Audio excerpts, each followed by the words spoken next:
going to Davis a lot. And we've talked about it. We've mentioned it because it's the elephant in the room. The defense has been bad. The defense has been really, really bad this year. But King, can you take me through any positives that you've seen? Well, I think they've already hit rock bottom, so that's a positive. You cannot get worse than this defense played in the third quarter versus Colorado. Those first three easy totally demoralizing touchdown drives for the Buffaloes. I believe they walked in to the end zone on all three of their first drives at the second half and really put the game out of reach, though Stanford did its best to get back into it. I mean, the inability to tackle, the inability to get any pressure on the quarterback, the complete bust in coverages that led to Jerry Rice's son getting his first touchdown on about as wide open as you're ever going to see in college football. I love, as Peter Goffin, shout out to him, pointed out, I love the strategy of blitz and not roll anybody over the top. Let's just leave a guy wide open and see if Neuer will miss. And sure enough, Neuer did not miss because he's a solid quarterback. And I believe the highest rated quarterback by Pro Football Focus through the first 2 weeks of the Pac-12. But Jaden DeLora is right up there too, and he's going to prevent a real challenge. But I do want to provide a little more actual positivity. It's cool that Stanford's three leading tacklers are its three captains on defense: Thomas Booker, Malik, Antoine, and Curtis Robinson. I think Curtis Robinson is really showing why he might be the leader of this defense, and Booker clearly the leader of the defensive line. Malik Antoine has Stanford's one of Stanford's two interceptions on the season. And I think the secondary is going to start getting better too, because Antoine, we know he's a good safety. He's a solid safety. He's going to make a few plays here and there. He's also going to get beat here and there, as he did on that long touchdown. But he's a good guy to have in the back end of your defense with his experience as a fifth-year player. But I think that getting Caillou Kelly back really helps those cornerbacks. I thought he played well in his first action, and I think he's a great cover guy. I think that he may not be Paulson Adebo, but he's somebody that Dwayne Akina and Lance Anderson can count on the back end.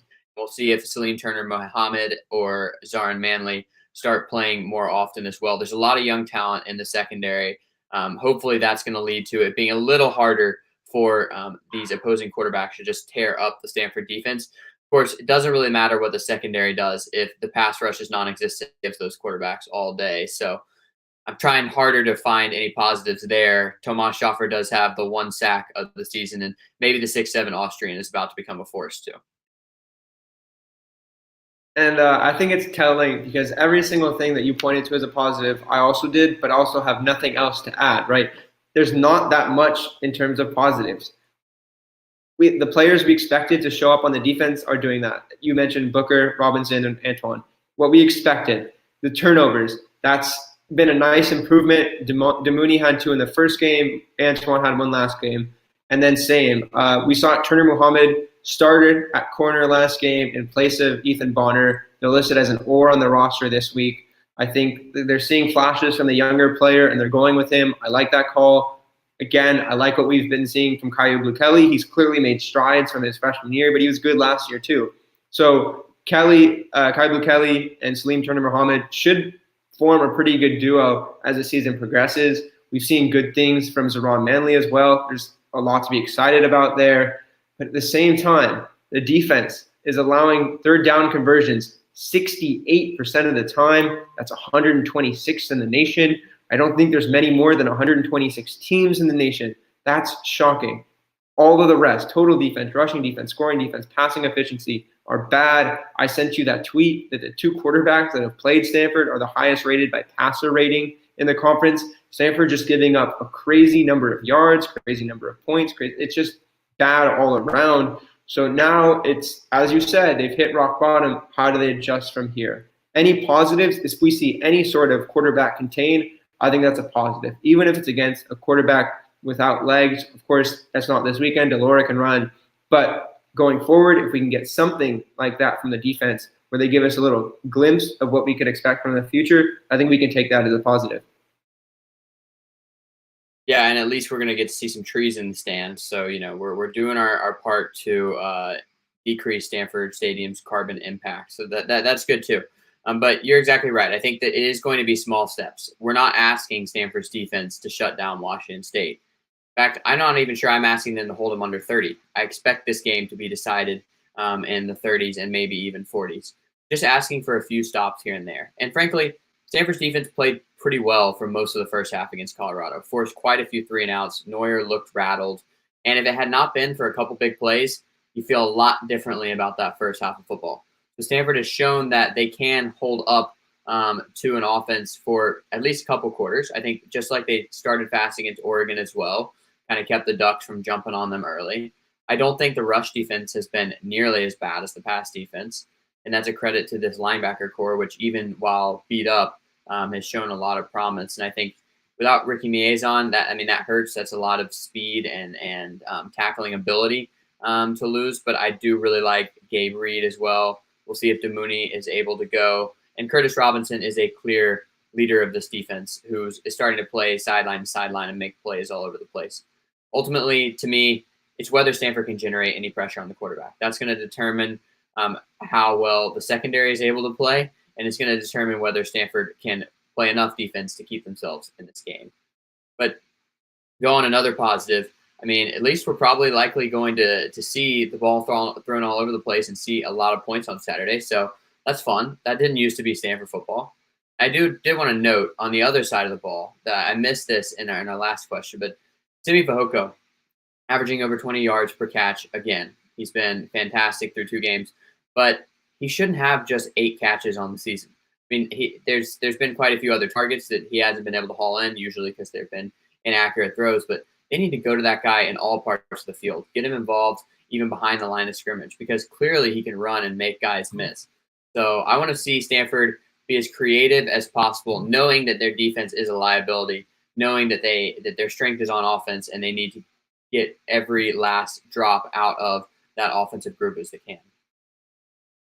Yeah, that might be the biggest positive from the defense so far, is that it's going to allow the offense to really go to work and bump up these guys, how they're perceived. Because Simi Fehoko, they should go to him more. He's been phenomenal. Connor Weddington, loved what we saw out of him last game, led the team in interceptions.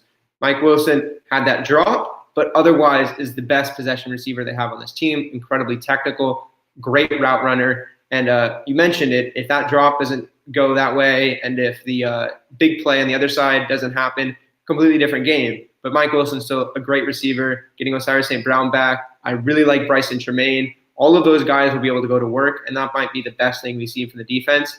But you're totally right. They don't need to get stops every time. They just need to get stops here and there, and that should be enough. David Shaw has identified that the third quarter has been a real struggle throughout these first 2 games for both the offense and defense. They're working on that. He's not telling us what those changes might be, but I assume something at halftime to keep these guys at least on their feet, because they seem to come out of the tunnel very lackadaisical to start the second half. The defense should find ways to improve them. You're not going to have breakdowns every single week, because you're bound to get better. You're bound to have those improvements either through practice or just simply through experience that are going to come with these opportunities. And as we're talking about positives, I want to talk about Cal and just the fact that they lost, that they showed a little bit of vulnerability. Of course, that was on a really difficult schedule where they didn't know their opponent until 2 days before. But I think just the fact that Cal lost has to be a good thing, and has to be a good thing towards maybe Stanford regains the axe. And maybe nothing else good happens this year for Stanford, but if Stanford can win back the axe, then that's a successful season. That dynamic Cal offense led by Chase Garbers, oh my goodness, that 2.8 yards per play performance, it was just beautiful against that absolutely stacked UCLA defense. Do not buy the Chase Garbage hype. He's not the kind of player that everybody wants him to be, even though he may have done the impossible and beaten Stanford last year. So we'll get to the Cal trash talk later. I do want to go back to one thing you said earlier. Stanford, not only are they struggling in the third quarter, they're struggling in that middle 8 period of the game, which all coaches say is so important to who ends up winning. They're struggling to close out the first half well. Think about how Oregon gets that late score to take the 14-7 lead, kind of erase what had been an almost perfect half for Stanford to that point. And think about how Colorado is able to get up to that 14-9 lead even after they'd been so slow for most of the first quarter. And then, of course, we've talked at length about the third quarter. Oregon and Colorado both got the ball out of the gate in the second half, as Stanford opponents almost usually do. They go right down and score and make the game and make it a double-digit deficit from which Stanford was never able to recover in either game. So let's just start with the small things. Get a stop coming out of halftime. You've got all half to plan what you're going to do defensively, to look at the other team, make those adjustments. Get that stop, and I'm going to feel a lot better about this game on Saturday. And then on that, Malik,